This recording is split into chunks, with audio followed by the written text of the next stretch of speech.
Au début, moi, c'était pas une activité, hein. C'était quelque chose qui me coûtait de l'argent. Moi, j'y passais du temps. En fait, ça a été pendant très très longtemps un laboratoire pour moi, pour que je puisse tester des techniques de référencement sur des mots-clés. Dans le secteur de l'expertise comptable, au-delà des chiffres, il existe de vrais héros, engagés pour la profession. Ici, on découvre l'ADN de notre génération comptable. Au fait, moi, c'est Judy, Office Manager et créatrice de contenu chez Lama Compta, la plateforme d'emploi 100% dédiée aux cabinets d'expertise comptable attractifs et à leurs candidats. J'évolue dans le monde de la comptabilité depuis plusieurs années et avec Génération Comptable, je te propose de partir à la rencontre des professionnels et des acteurs inspirants du secteur. Bonjour Frédéric, comment vas-tu ? Bonjour, ça va très bien. Merci pour l'invitation. Ah bah merci à toi d'avoir accepté cette invitation. Aujourd'hui, on est chez Dext, donc c'est un podcast qui est un peu particulier pour moi parce que c'est que la deuxième fois que je fais un podcast en présentiel et je suis contente d'être avec toi parce que toi, tu es fondateur de Compta Online. C'est ça. C'est un des plus gros médias, si ce n'est le plus gros média de la profession. Oui, alors je sais pas si on est le plus gros ou si on est le numéro 1, le numéro 2, mais en fait on compte pas. On est présent dans la profession et chez nous ça nous va bien. Ouais. Et ce qui est étonnant, c'est que toi t'es pas du tout diplômé de l'expertise comptable. Tu viens même pas du secteur d'activité de base. Comment t'es arrivé jusque là ? Alors je suis pas diplômé d'expertise comptable, mais je suis diplômé d'hôtellerie-restauration. D'accord. J'ai eu plusieurs vies avant Compta Online, assez étonnamment, et ça peu de personnes le savent. En fait, moi j'ai travaillé dans la restauration, dans les cuisines, en gestion de cuisine. Donc j'étais à l'école hôtelière de Thonon-les-Bains, j'ai travaillé dans les grands restaurants, j'ai travaillé beaucoup à l'étranger, très peu en France, mais beaucoup à l'étranger, au Canada, en Angleterre, en Écosse. Et puis j'ai dû rentrer en France au début des années 2000, et je faisais des sites internet. Mais c'était juste une passion comme ça, et à cette époque-là, il y avait une grosse demande de développeurs, parce que c'était nouveau, tout le monde voulait un site internet, hein. On parle du début des années 2000. En faisant des sites internet comme ça, freelance, pour m'amuser, j'ai un jour une société qui m'appelle. Moi, je pensais que c'était pour faire un site en freelance, et en fait, non, c'était pour me proposer un boulot, et cette société, c'était le Conseil supérieur de l'ordre des experts comptables. Voilà, ce qui explique le lien avec Compta Online, on va y venir. Donc, le Conseil supérieur me contacte, me propose un entretien, là, je comprends qu'ils veulent me proposer un job, et puis du coup, je dis oui, et puis voilà, vogue la galère. Conseil supérieur à l'époque, c'était une plus petite boîte, c'était beaucoup moins gros que ce qu'on voit maintenant. C'était un peu une ambiance start-up. On a créé plein de sites. J'ai refait le site de l'ordre, on a fait le site des annonces, on a fait les sites des satellites. C'était assez sympa. Et j'avais créé au sein de l'ordre un forum de discussion pour que les étudiants puissent discuter avec des professionnels. Moi, j'étais ce qu'on appelait webmaster, donc je recevais plein de messages de personnes qui me posaient des questions sur la compta, sur les études et compagnie. Et c'est vrai qu'à l'époque, il n'y avait pas vraiment de site qui expliquait tout ça. Donc je m'étais dit, super idée, on va créer un forum. Comme ça se faisait à l'époque, il n'y avait pas de réseaux sociaux, hein. On est en 99-2000, les réseaux sociaux n'existent pas encore. Donc à l'époque, on faisait des forums de discussion, c'était top. Donc j'en créais un au sein de l'ordre. Et comme plusieurs sites qu'on avait créés à l'époque, celui-là n'a pas plu. Donc on m'a demandé de le fermer. Et moi, dans ma tête, je me suis dit, c'est quand même bête, il y a quand même quelque chose à faire. Donc, je suis rentré un soir chez moi, le soir, j'ai acheté Compta-Online, mais sans vraiment réfléchir à quoi que ce soit. Et j'ai posé un forum de discussion en me disant, dans tous les cas, vu que ça marche au sein de l'ordre, ça pourra dans tous les cas rendre service. Voilà, mais il n'y avait pas de stratégie marketing. Compta Online, le nom, je l'ai choisi parce que c'est le premier truc qui m'est passé par la tête, hein. C'est moitié français, moitié anglais. En plus, on peut même pas le protéger parce que c'est des noms courants en matière de propriété intellectuelle. On nous confond avec une société qui fait de la comptabilité. On nous confond avec une boîte qui fait de la formation pour les comptables. Et en fait, pas du tout. On est devenu une société de presse. Donc, je reviens en 2000. Je quitte l'ordre des experts comptables. Après, moi, je suis parti travailler en Suisse dans le secteur bancaire. J'étais développeur, hein. Okay. Mais j'ai pas de diplôme. Parce que tout à l'heure, juste avant qu'on commence, tu m'as demandé si j'avais des diplômes d'informatique. Et en fait, non, pas du tout. À l'époque, on était freelance et il y avait même pas de formation qui existait, hein. J'ai tout appris par moi-même. Donc moi, j'ai des diplômes de cuisine. Et je suis devenu développeur, et de développeur, je suis devenu entrepreneur. Donc, je quitte le Conseil supérieur, je pars m'installer en Suisse, je travaille dans une banque, toujours dans la partie informatique, sécurité informatique, site internet. Et le site, lui, continuait de vivre. Enfin, de vivre, il vivait même très bien. Il y avait de plus en plus de communautés. Jusqu'au moment où, un jour, j'ai un partenaire qui me dit bah, écoute, ton truc, il a l'air intéressant. Je voudrais faire de la pub. Alors, moi, je lui dis bah, écoute, pas de souci. Envoie-moi un chèque. Et là, il m'explique que ça marche pas comme ça. Alors, je passe toutes les étapes, parce que j'ai fait beaucoup de conneries, beaucoup d'erreurs au tout début. Parce que j'étais pas du tout entrepreneur. Moi, j'étais juste salarié dans une grosse boîte en Suisse. Pas vraiment de besoin de quitter la Suisse, un petit paradis. On vivait bien, on était bien payé, j'avais pas vraiment de volonté de quitter tout ça. Et donc, en fait, ce client me dit je voudrais bien travailler avec toi. Puis après, il y en a un deuxième, puis un troisième. Et là, je me dis, il faut quand même que je crée une boîte. Donc, j'ai créé une société. Et en créant la société, ça a mis un petit peu un coup de boost. Et au bout d'un moment, j'ai eu d'autres sociétés aussi qui voulaient racheter l'activité.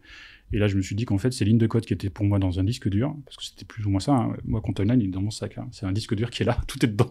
C'est pas bien compliqué. Et vu qu'il y avait des boîtes qui voulaient racheter l'activité, je me suis dit peut-être que ça a une valeur. Et j'avais pas compris que tout ça avait effectivement une valeur et un intérêt. Et donc, j'ai quitté mon job en Suisse. Et tous mes copains en Suisse m'ont dit mais t'es fou, tu rentres en France, c'est pas grave, c'était enfer fiscal, tu veux devenir entrepreneur, mais pourquoi tu fais ça? Et j'ai commencé à développer correctement Content9 en refaisant le site, en mettant une vraie charte graphique qui n'a pas beaucoup évolué, mais qui a le mérite d'exister. On a fait un nouveau logo et puis une stratégie commerciale avec des produits pour des clients. Parce qu'entre-temps, j'avais de plus en plus de clients qui me demandaient des choses. Voilà, donc il fallait pouvoir répondre. Donc on est parti de quelque chose qui n'était pas du tout organisé, avec pas de volonté d'en faire quelque chose. Le forum a pris de l'ampleur. Et un jour... en fait, il y a plein de rencontres qui ont fait que j'ai pris des décisions dans un sens ou dans un autre. Et un jour, j'ai un de mes copains qui me dit que... c'est Laurent Benoudis, qui est vice-président de la formation à l'ordre des experts comptables, mais qui n'était pas encore à l'ordre des experts comptables à l'époque. Un jour, au restaurant, il me dit Content9, c'est ce site un peu café de comptoir où les gens discutent. Alors moi, sur le moment, ça m'a un peu vexé. Je me dis, c'est pas très sympa de dire ça. Et en fait, Laurent est quelqu'un de très direct. Mais au moins, il a eu le mérite de me le dire. Et moi, ça m'a fait un peu réfléchir sur le positionnement. Et je me suis dit, si effectivement, lui, il voit ça, il doit pas être le seul. Et effectivement, c'est un petit peu ce qu'on est. Donc, moi, je me suis dit, on va virer la partie discussion. On va la garder, mais on va plus la mettre en avant. Et vu qu'on commence à créer du contenu, on va mettre en avant les contenus que nous, on crée, plutôt que la partie discussion. Alors, on a toujours une partie discussion. Mais on a mis en avant les contenus et de fil en aiguille, on est devenu une société de presse. On a demandé un agrément. Alors on y avait droit depuis un moment, mais on n'avait pas fait les démarches parce qu'on est très fainéants. Mais on y avait droit depuis un moment, mais on a eu l'agrément l'année dernière en février, je crois, 2022. Donc on est une société de presse avec des journalistes, avec tout ce qui va avec, toutes les obligations d'une société de presse. Donc voilà, on est parti d'un forum de discussion à une société de presse qui délivre de l'information sur un marché qui est l'expertise comptable. Ok. Voilà. Et donc, moi, ce que j'ai un peu du mal à comprendre, c'est au tout début, tu as dit que tu ne connaissais pas vraiment le secteur d'activité, que tu as été sollicité. Mais comment cette idée de créer un forum, elle est née? Parce que si tu n'es pas dans la profession, tu n'as pas forcément conscience des besoins d'échange entre les professionnels. En fait, quand tu regardais à l'époque comment Internet était structuré, toutes les professions ou toutes les activités avaient un espace d'échange, un forum de discussion. Parce qu'il n'y avait pas de Facebook. Maintenant, il y a Facebook où tu peux avoir des groupes d'échange ou des groupes sur les réseaux sociaux. À l'époque, tu devais créer des sites et faire ces espaces d'échange, ce qui est devenu plus ou moins Facebook. Facebook, c'est plus ou moins ça, c'est fédérer une communauté autour de thématiques différentes. Donc, en fait, il n'y en avait pas sur l'expertise comptable. Moi, je l'ai créé au sein de l'ordre, mais ils n'en ont pas voulu. Et en fait, ils avaient raison, parce que l'ordre des experts comptables ne peut pas gérer un espace de communauté libre et indépendant sur lequel tout le monde peut s'exprimer. Parce que l'ordre, c'est très, très politisé, donc il y a un moment, tu dois faire un peu le ménage dans ce qui est dit. Alors, nous, on fait un peu le ménage, mais les gens nous connaissent, ils savent très bien que, on ne peut pas dire n'importe quoi sur Content9, donc les gens nous respectent. Mais c'est vrai qu'on a une liberté d'expression, on peut publier des tribunes politiques sur Content9. Des fois, ça énerve certaines personnes. On a eu des belles histoires là-dessus, mais c'est pas grave, on garde notre indépendance et on donne la liberté d'expression à différentes personnes. Mais l'idée, c'était vraiment ça, c'était pour que les gens puissent communiquer entre eux, et c'est toujours le cas, et puis que les gens puissent discuter autour d'une thématique qui était l'expertise comptable. Alors, à l'époque, il y avait plusieurs autres sites, d'autres forums qui s'étaient créés, en 99-2000, Et en fait, il y a que le nôtre qui a survécu. Pourquoi ? J'en sais rien, parce que j'avais pas vraiment de volonté de le garder. Parce qu'au début, moi, c'était pas une activité, c'était quelque chose qui me coûtait de l'argent. Moi, j'y passais du temps. En fait, ça a été pendant très très longtemps un laboratoire pour moi, pour que je puisse tester des techniques de référencement sur des mots clés. Enfin, bon, le référencement, on va en parler. C'est quelque chose qui est très très présent chez Compte Online, ce qui fait qu'on a notre trafic. Donc, c'était un laboratoire live. Mais moi, je suis pas du tout professionnel. J'y comprenais rien. J'y comprends toujours pas grand-chose sur tout ce qui est fiscal, social. Alors, je suis entrepreneur, donc forcément, je suis obligé de comprendre pas mal de choses. Mais quand on est sur des choses très très compliquées, moi, j'assiste à des conférences en tant que journaliste, mais des fois, je comprends pas grand-chose de ce qu'ils racontaient, mais c'est passionnant. Enfin, je vois dans la salle que tout le monde est passionné, donc je suis passionné comme eux. Mais en fait, je me suis passionné pour le secteur d'activité, parce que c'est un secteur d'activité qui est très intéressant, qui est riche, qui a beaucoup d'enjeux. Et voilà, et la communauté a fonctionné là-dessus, donc on a suivi la vague. Et quand tu assistes à des conférences, c'est pour ensuite en faire des articles ou en faire... Oui, Oui, ça peut être... alors, soit juste pour comprendre une problématique. Là, je prends un exemple très simple, la durabilité et RSE, qui est un peu le sujet du moment. J'assiste à certaines conférences, mais juste pour me documenter, pour comprendre quels sont les enjeux, notamment avec la CNCC. Bon, demain, c'est les assises de la CNCC, donc je pense qu'ils vont parler beaucoup de durabilité, parce que c'est un gros enjeu pour eux. Donc il y a le côté information, où on a besoin, nous, chez Compte Online, parce que quand je vais quelque part, j'enregistre, et après, l'équipe peut écouter s'ils veulent, voilà. Puis si après on a besoin de reprendre un passage de la conférence ou des informations, j'étais la semaine dernière à la journée d'innovation organisée par l'Ordre de Paris. Il y avait deux intervenants de la DGFiP avec des informations intéressantes sur la facture électronique et sur les ECF. Bon, voilà, c'était 2 phrases, mais qui étaient importantes parce qu'il y avait des chiffres, et les chiffres, on les a pas. Moi, c'est tout ce que j'ai noté, c'est ce qu'on a réutilisé. Donc, c'est quand même important d'aller sur ces conférences-là, ou alors on y va parce qu'on veut faire quelque chose de la conférence, notamment les assises, il y aura sûrement une plénière avec des choses intéressantes, et on va peut-être pouvoir le retranscrire en format article. Voilà, donc c'est pour ça qu'on va à des conférences. Pour se tenir au courant de l'actualité, puis aussi surtout pour rencontrer des gens. Ouais, c'est ce que j'allais dire, le réseau. Parce qu'on rencontre plein de personnes. Au fil du temps, ça fait 21 ans, bientôt 22. On connaît tout le monde nous connaît. Bon, comme tu vois là, on n'a pas la vidéo, mais j'ai une casquette. Et je la mets systématiquement, comme ça les gens me reconnaissent. Parce que si je la mets pas, on me dit, mais t'étais pas là. Si, j'étais là, mais j'avais pas mis ma casquette, parce que je dors pas avec. Mais du coup, ça nous permet de faire rencontrer des gens et surtout d'avoir des informations que tu n'aurais pas officiellement, qui ne sont pas sur les sites, que tu ne peux pas avoir lors d'un entretien téléphonique ou lors d'une visio. Tu as des petites discussions avec des directeurs d'entreprise, des partenaires ou des clients qui on est en train de faire ci, on est en train de faire ça. Voilà. On se met dans un petit coin, on discute à 2.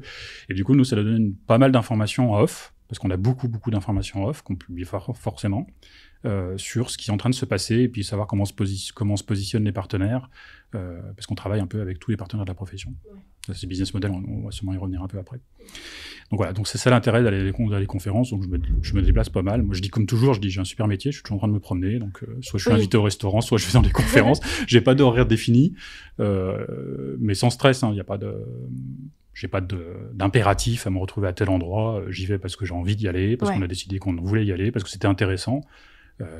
Puis au fil du temps, on sait exactement où il faut qu'on aille. Et voilà, qui sont les bons intervenants, quelles seront les bonnes conférences, là où on pourra récupérer du contenu et pas de la publicité, parce que il y a des conférences, des fois, c'est très publicitaire. Et il y a des événements sur lesquels on ne va plus parce que justement, c'est trop publicitaire. Il y a des événements comme le Congrès de l'Ordre, les assises, les Journées de l'innovation, tous ces événements-là qui sont très qualitatifs en termes de contenu et sur lesquels nous, on peut vraiment rebondir. Donc là, on se déplace bien volontiers. Ouais, donc tu voyages combien de fois par mois à peu près ? Ça va dépendre. Alors là, en mois de décembre, je suis à Paris. Parce qu'en fait, moi, je suis basé à Lyon. Alors, Compte Online, c'est une société un petit peu spéciale. On a un bureau à Paris qui ne sert pas à grand-chose, mais il a mérite d'exister. Moi, je suis basé à Lyon, et en fait, l'équipe est dans toute la France, et on travaille avec beaucoup d'auteurs freelance dans toute la France. Okay. On est tous en télétravail, donc pas en télétravail, en home office, parce que les travails sont encore autre chose. Donc, on a un bureau à Paris, mais je peux pas demander aux équipes de venir à Paris, parce que Maxime, par exemple, habite à Marseille. Donc, Paris-Marseille, ça va faire un peu loin. Mais en fait, on fonctionne comme ça. Donc, nous, voilà, le confinement, ça nous a pas fait ni chaud ni froid, parce qu'on était déjà organisés pour travailler à distance. Et on continue à travailler à distance et ça se passe très bien. Il y a plein de gens qui nous disent, mais comment vous faites, vous voyez jamais. En fait, si, on se voit tout le temps, on discute tout le temps, on a des chats, on fait des visios. Et en fait, voilà, ça marche très bien comme ça. Et du coup, pour le home office, quels sont les points essentiels d'une bonne organisation ? Prendre des profils qui sont adaptés pour ça. Ouais. Tous les profils, non mais ça c'est la réalité, tous les profils ne sont pas adaptés. Je discutais dernièrement avec un journaliste que je connais très bien qui me disait mais moi je pourrais pas, j'ai besoin d'aller au café le matin, discuter avec les copains. Je dis ouais mais nous on peut pas aller au café le matin. On se fait chacun son café chez nous, et puis on se fait une visio s'il y a besoin, parce qu'on est très réactif là-dessus. Mais il faut vraiment avoir les profils qui sont adaptés. Et nous, en fait, on travaille qu'avec des personnes qui sont alors déjà cadres, d'un point de vue statut social, mais aussi seniors et expérimentés. Ouais, parce qu'en fait, les contenus qu'on produit s'adressent à des experts comptables et un public très, très expérimenté. Donc en face, on doit avoir des gens qui savent de quoi ils parlent, parce que sinon ça marcherait pas. Donc avec ces profils-là, tu as toujours des gens qui sont organisés, qui sont capables de se débrouiller tout seuls, parce que moi, le management, c'est pas mon fort. Je peux pas dire que je suis très très bon en management, j'ai jamais été très bon là-dessus. Donc en fait, si les gens arrivent à s'auto-gérer, ça va très bien. Et en fait, ça marche très bien comme ça. Mais il faut avoir confiance en ces équipes. Il n'y a pas de notion d'horaire. Il n'y a pas de notion de savoir qui fait quoi. Voilà, on est organisé pour savoir. Faut être réactif, faut être à l'écoute de l'équipe et dans les deux sens. Et puis après, ça marche très bien. Mais ça marche très bien parce qu'on est une toute petite équipe. Si on était 30, 40, je ne sais pas si je m'engagerais dans un truc comme ça. C'est un peu différent en termes d'organisation. Mais nous, ça fonctionne très bien parce que de toute façon, on interagit avec un écosystème. Moi, je suis toujours souvent en déplacement. J'ai des journalistes qui écrivent des trucs. On a des auteurs expérimentés qui écrivent des contenus qu'on leur demande ou des contenus qu'eux estiment importants pour la profession, liés à l'actualité. Parce que chez Content Online, on ne peut pas tout gérer. Il y a trop de thématiques à gérer. Par exemple, sur le social, on n'a personne qui fait du social. Donc, on a 2 auteurs, voire 3 auteurs externes en freelance qui s'occupent de toute la partie sociale, qui sont experts comptables ou qui sont des gens spécialisés là-dedans, les meilleurs pas les meilleurs de la profession, ce qui est toujours, je ne vais pas leur dire ça parce qu'ils n'ont pas, mais des personnes dont on sait qu'ils ont un niveau technique très très important et sur lequel nous on ne va pas revenir. C'est-à-dire que quand ils nous fournissent un contenu, on n'est pas en capacité de se dire le contenu il est bon ou pas bon. Et en fait, on n'a même pas besoin de ça parce que quand on va le publier en ligne, dans la demi-heure ou dans l'heure ou dans la journée qui suit, s'il y a des erreurs dedans, la communauté va nous le remonter. Donc on aura tout de suite le niveau technique de la personne qui aura produit un contenu. C'est assez rapide. Ouais. Une communauté très réactive là-dessus. Et niveau communauté, du coup, elle est grande comment ? Alors, le site a 21 ans, donc ça date un petit peu, donc les chiffres... Alors, sur le site, on a, je crois, 250 000 abonnés, et j'ai jamais compris pourquoi les gens s'abonnaient, parce qu'en fait, le site est gratuit, et il n'y a pas besoin de s'abonner sur le site. Voilà. Enfin, la seule chose où tu as besoin de t'abonner, c'est pour t'inscrire soit à la newsletter, parce que j'ai besoin d'avoir un email, forcément, pour poser des questions sur le forum, mais comme je t'ai expliqué, c'est plus ce qu'on veut faire. Alors, il y a toujours le forum de discussion, mais il vit toujours, mais nous, on est vraiment parti sur la partie de création de contenu. Donc, si les internautes veulent s'inscrire sur le site, c'est pour poser des questions ou télécharger des fichiers, mais c'est les seules raisons. Donc, la grande majorité des gens ne s'inscrivent pas parce qu'il n'y a pas besoin de s'inscrire. Donc ça, c'est sur le site. Sur les réseaux sociaux, on doit avoir à peu près pareil, 230 000 membres. On a une chaîne YouTube, on est présent sur Twitter, on est présent sur LinkedIn avec plusieurs groupes différents, on est présent sur Facebook. On a aussi un compte Insta et un compte TikTok. Alors TikTok, c'est assez récent, parce qu'on n'était pas très vidéo, mais on s'y met. Avec une grosse stratégie liée à la vidéo sur 2024. Et sur, par exemple, LinkedIn et Facebook, on a créé des groupes spécifiques par communauté. Par exemple, sur LinkedIn, on a un groupe de 17 000 étudiants, DCG, DSCG, DEC. Et sur Facebook, ils sont 27 000, je crois. Donc, c'est des groupes pour eux, pour ces publics-là. On a aussi un groupe sur Facebook avec des experts comptables inscrits à l'ordre. Ils sont 1600 ou 1700, je crois. Donc, surtout s'inscrire à l'ordre. J'ai eu 17 000 demandes. Ouais. On fait rentrer uniquement. Alors, ça me prend un temps de dingue parce qu'il faut tout vérifier. Il faut vérifier qui est qui et être sûr. Alors, je suis sûr qu'il y a des experts comptables qui ont demandé l'accès, mais vu que je suis pas sûr qu'ils sont inscrits, parce que sur Facebook, les profils sont un petit peu, voilà. Donc, tant que j'ai pas la certitude à 100% qu'ils sont bien inscrits à l'ordre, ils rentrent pas dans le groupe. Et c'est un groupe qui est super intéressant parce qu'il y a que des experts comptables, ils discutent entre eux. Et pour nous, c'est riche d'informations parce qu'on comprend quelles sont les problématiques. On n'a même pas besoin d'aller les voir ou de les rencontrer lors de conférences. On a toutes les discussions sous les yeux. Et nous, on est juste là pour gérer. Mais on a de la chance parce que les experts comptables, c'est des gens qui sont bien. Donc on n'a pas besoin de les gérer, ils se débrouillent tout seuls et on est pratiquement jamais intervenu sur ce groupe-là. Ouais. Et en fait, c'est un groupe que des experts comptables m'avaient demandé de créer pour eux, pour qu'ils puissent avoir un espace libre, non politisé, d'échange, ni géré par là, ni géré par un syndicat, ni géré par la compagnie des commissaires aux comptes, géré par un média indépendant sur lequel ils pourraient s'exprimer. Donc voilà, on a un groupe de 1700 experts comptables sur Facebook. Et on a aussi d'autres groupes pour les collaborateurs. Voilà. Et les deux groupes dont tu as parlé, ils s'appellent comment? Si jamais les étudiants veulent rejoindre ce groupe-là ou... Alors, pas compliqué, BTS CG, DCG, Ah oui, DSCG, ok. voilà, on s'est pas pris la tête. On a mis les noms des diplômes, comme ça, ils peuvent trouver directement. De toute façon, c'est les plus gros groupes qui existent sur ces communautés-là. Et en fait, pourquoi c'est les plus gros groupes? Parce que nous, on crée des contenus à destination des étudiants ou à destination des professionnels ou à destination des experts comptables. Et en fait, on fait vivre ces groupes-là en publiant ces contenus-là. Donc, par exemple, on a des contenus, mais pas uniquement des contenus sur comment préparer l'examen ou voilà, mais des contenus techniques aussi, des éléments qui sont au programme. On prend l'UE1, alors on n'a pas pour vocation de remplacer un éditeur juridique comme Fouché ou Duno, avec qui eux ont des bouquins plus des bouquins d'annales, des bouquins d'entraînement sur des différentes UE, des DCG et des SCG. Mais nous, on couvre quand même une partie du programme. Et l'avantage avec nous, c'est qu'en fait, les articles sont à jour en temps réel. C'est-à-dire que quand là, on est en plein projet de loi de finances, enfin, le projet de loi de finances, on est pratiquement à la fin, la loi de finances va être publiée en début d'année, ou fin d'année 2023, début 2024. Donc en fait, nos articles sont à jour, tandis que les bouquins d'UNO, eux, ils sont à jour quand ça a été édité l'année dernière, ou 2021 ou 2022. Donc en fait, nous, on est juste là pour remettre à jour des informations que les étudiants ont de par ailleurs. Et en fait, en créant tous ces contenus, en les publiant, on a une communauté et des contenus gratuits évidemment. Donc on a une communauté qui grossit naturellement et on n'a jamais dépensé un centime pour faire de la publicité sur les réseaux sociaux, pour alimenter, enfin pour créer, enfin pour amener des communautés à nous rejoindre. En fait, en créant du contenu, ce qui nous coûte aussi de l'argent, on arrive à générer une audience et à attirer des communautés très ciblées. Ouais. Vous êtes moins vous êtes pas sur la formation en tant que telle, vous êtes vraiment sur du support Ok. Ouais, on est sur la partie formation, on a des écoles qui sont partenaires, qui sont clientes chez nous et qui font de la publicité chez nous. Donc, en fait, si un étudiant ou un alternant ou un candidat libre veut se former, il faut qu'il aille se former avec une école ou alors avec un organisme de formation agréé ou il fait comme la grande majorité, il achète des bouquins chez des éditeurs qui couvrent tout le programme, mais nous, on n'a pas vocation à les remplacer. On arrive juste au niveau de l'information et on travaille d'ailleurs avec tous les éditeurs, on travaille avec Duno, on travaille avec Fouché, on n'est pas du tout concurrents, parce qu'on ne fait pas la même chose. On travaille aussi avec LexisNexis, on travaille aussi avec le groupe Lefebvre Dalloz, anciennement Édition Francis Lefebvre, qui publie pas mal de contenu chez nous, parce qu'en fait, nous, on n'est pas capable de produire tous les contenus qu'eux font, des livres blancs, des contenus très qualitatifs, et qui forcément intéressent notre public, parce que on est directement sur la bonne cible. Voilà. Ouais. Et du coup, comment Compta Online gagne de l'argent ? Alors, on n'est pas une association caritative. On est une société de presse avec effectivement des revenus en face parce qu'on a aussi des dépenses. Alors en fait c'est très simple et c'est ça qui est magique dans le projet, c'est qu'en fait j'ai jamais pensé à Compta Online pour gagner de l'argent. Et en fait c'est comme je te dis, un jour un client m'appelle pour me dire je voudrais faire de la pub chez toi. Et en fait tout ce qu'on fait chez Compta Online, c'est des clients qui nous l'ont demandé au fil du temps.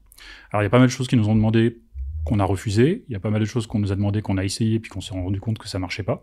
Parce qu'en fait, on nous demande tout et n'importe quoi. On voudrait nous acheter la base, on voudrait faire des mailings dédiés, on voudrait faire des partenariats dans tous les sens. Et en fait, nous, on se cantonne à ce qu'on aime faire et ce qui fonctionne avec nos clients. Mais en fait, l'offre de Compta Online, elle n'est pas compliquée. Le site est gratuit. Donc, on fait 15 millions de visiteurs par an et 25 millions de pages vues officiellement. Parce qu'il faut bien compter qu'avec les anti-trackers, on n'a pas tout le trafic qui est capté, plus avec le RGPD et puis les cookies qui sont refusés par les internautes, on a carrément plus tout le trafic. Moi, de mon côté, j'ai 40 millions de pages vues. Voilà, Google m'en sort 25 millions, mais bon, entre 25 millions et 40 millions, quelque part, pas bien important. Il n'y a pas de site dans la profession avec ce volume-là. Donc, vu que nous, on a un site 100% gratuit, en fait, qui est géré avec du référencement. Donc, en gros, 94% de notre trafic vient de Google en référencement naturel. Donc, tu vas sur Google, tu tapes des mots-clés, tu arrives chez Compta Online. Donc, forcément, on a un public ciblé, Parce que quand tu arrives sur Content9, c'est forcément, tu as été intéressé par un de nos articles qui était lié à des mots-clés. Donc, en ayant un public ciblé, on intéresse toutes les sociétés qui veulent cibler notre public, soit les étudiants, soit les collabs, soit les experts comptables, soit les publics qu'on a, soit les enseignants. Voilà. Et pour ça, il y a plein de sociétés. Enfin, tu vas lors des experts comptables, tu vas au congrès, tu vois toutes les sociétés qui ont des grands stands, et puis même celles qui ont des plus petits stands, et ça, c'est tous nos potentiels clients. Donc en gros, moi j'aime bien aller au congrès parce qu'en fait je rencontre tous mes partenaires, tous mes clients. Alors je vais pas au congrès pour faire du business, je vais au congrès pour les rencontrer, pour discuter avec eux. Souvent je fais des vidéos comme ça, je m'amuse un petit peu, c'est le bon moment. Mais en fait toutes ces sociétés-là travaillent avec nous sur la partie digitale, parce qu'on ne fait que du digital, on fait pas de l'événementiel. Je vois pas pourquoi on ferait de l'événementiel, parce qu'il y a déjà des choses qui sont très très bien. Le congrès lors des experts comptables, les congrès des ordres régionaux, il y a beaucoup d'événements physiques qui marchent très très bien. Donc on n'a pas vocation à faire de l'événementiel. Mais sur le digital, c'est vrai qu'il n'y a pas grand-chose. Et j'étais encore avec un client hier au téléphone qui me disait « Mais comment ça se fait que tu n'aies pas de concurrence ?» Et je lui ai répondu « C'est triste, parce que j'aimerais bien avoir un peu de challenge. C'est quand même triste d'avoir pas de concurrence. Mais sur notre business model, avec notre volume, effectivement, on n'a pas vraiment de concurrents sur notre secteur d'activité. Après, il y a plein d'autres médias qui existent, des médias spécialisés. Et le monde du chiffre, je leur fais un coucou. Il y a la profession comptable qui font des très très bons contenus et avec qui on collabore. C'est que des copains. Moi, je les vois pas comme des concurrents. On est sur le même marché. C'est des sociétés de presse, nous aussi. Mais on a chacun nos spécificités et ils sont très forts sur des trucs, ils sont pas bons sur d'autres et inversement. Et souvent, moi, quand j'ai des clients qui me demandent de faire, de faire certaines missions, je les renvoie vers Stéphane Reynaud de la profession comptable ou vers le monde du chiffre parce qu'ils ont une chaîne télé qui est très bien et on n'a pas vocation à faire ça aussi, ça existe déjà et chacun ses spécificités. Donc en fait, dans le paysage, il y a plusieurs sociétés de presse spécialisées qui existent et on se complète tous. Donc c'est assez sympa. Mais j'ai pas de concurrent direct. Donc c'est assez impressionnant parce qu'en fait, le site est vendu à l'année. Voilà, là on a vendu tout 2024 et on n'a pratiquement plus rien à vendre. Donc ça c'est une autre histoire au niveau marketing commercial parce que du coup c'est très embêtant quand on a des sociétés qui veulent travailler avec nous. Il y a un délai. Il y a même des délais qui sont ad aeternam parce que il y a des fois il y a des choses qu'on peut plus faire parce et on a aussi cette volonté de pas grossir. Moi je veux pas embaucher 250 personnes, c'est pas mon délire. J'avais aussi des demandes qui m'étaient faites pour créer la même chose au Canada, créer la même chose en Suisse, vu que j'étais pas loin de la Suisse à l'époque. Mais bon, la France, il y a déjà pas mal. Il y a quand même de grosses opportunités ailleurs aussi. Oui, en Suisse, en fait, il n'y a pas d'équivalent. Le Canada et la Suisse, même les pays francophones d'Afrique du Nord, où on a un public qui vient de ces pays-là. On a un public qui vient de Suisse et du Canada, et en plus, je connais bien les personnes du Québec, du CPA Québec. Et c'est vrai qu'il n'y a pas d'équivalent. Il n'y a pas de site communautaire, parce qu'on n'est pas juste un site d'information, on est aussi une communauté. On est un mix entre les deux, tu vois. On est entre la communauté ou l'influenceur, qui a une grosse communauté et qui peut communiquer, et la société de presse pure, qui, elle, n'a pas de communauté. Et c'est pour ça qu'en fait, les grosses sociétés travaillent avec nous, parce qu'en fait, nous, on leur donne accès à une communauté qu'eux n'ont pas forcément. Enfin, pas en direct en tout cas. Ouais. Et puis une communauté aussi, ça s'entretient, ça se travaille.